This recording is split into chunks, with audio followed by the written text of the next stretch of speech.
The Battle of Cold Harbor, fought from May 31st to June 12, 1864, near Mechanicsville, Virginia, stands as one of the most brutal and tragic engagements of the American Civil War.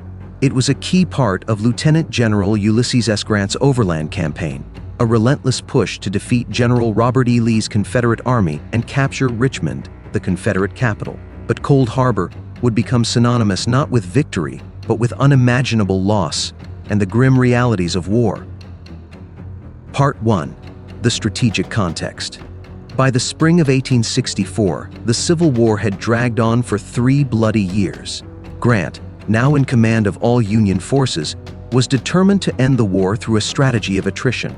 His plan was simple: keep constant pressure on Lee's Army of Northern Virginia, no matter the cost. After a series of grueling battles in the wilderness and at Spotsylvania Courthouse, Grant's forces clashed with Lee's army once again at Cold Harbor.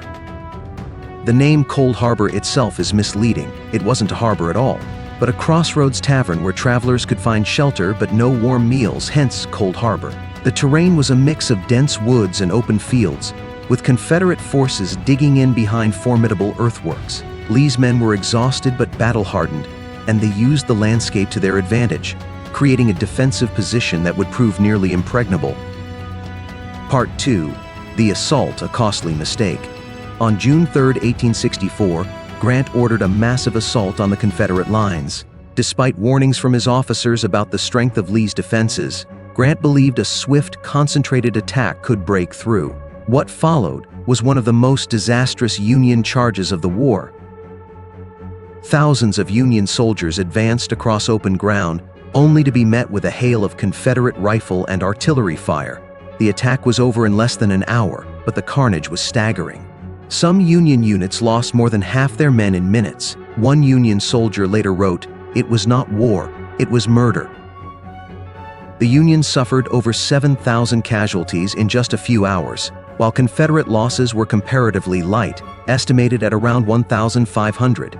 The sheer scale of the loss shocked both sides, and Grant would later express regret for ordering the assault, calling it one of the few mistakes of his military career.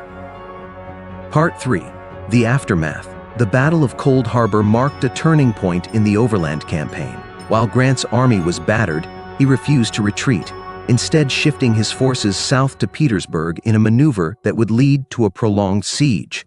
For Lee, Cold Harbor was a tactical victory, but it came at a cost. His army, already stretched thin, could ill afford the losses it sustained. Cold Harbor also had a profound psychological impact. The sheer brutality of the battle underscored the grim reality of the war, and the high casualties fueled growing war weariness in the North. Yet, Grant's determination to press on despite the losses ultimately proved decisive. His relentless strategy would eventually wear down Lee's army and lead to the fall of Richmond in April 1865. Part 4. Legacy of Cold Harbor. Today, Cold Harbor is remembered as a stark reminder of the human cost of war. The battlefield is preserved as part of the Richmond National Battlefield Park, where visitors can walk the same ground where so many fought and died. The battle also serves as a lesson in military strategy, highlighting the dangers of frontal assaults against entrenched positions. For historians and Civil War enthusiasts, Cold Harbor is a poignant symbol of the sacrifices made during the conflict. It was a battle that changed the course of the war, not through a decisive victory, but through the sheer determination and resilience of those who fought.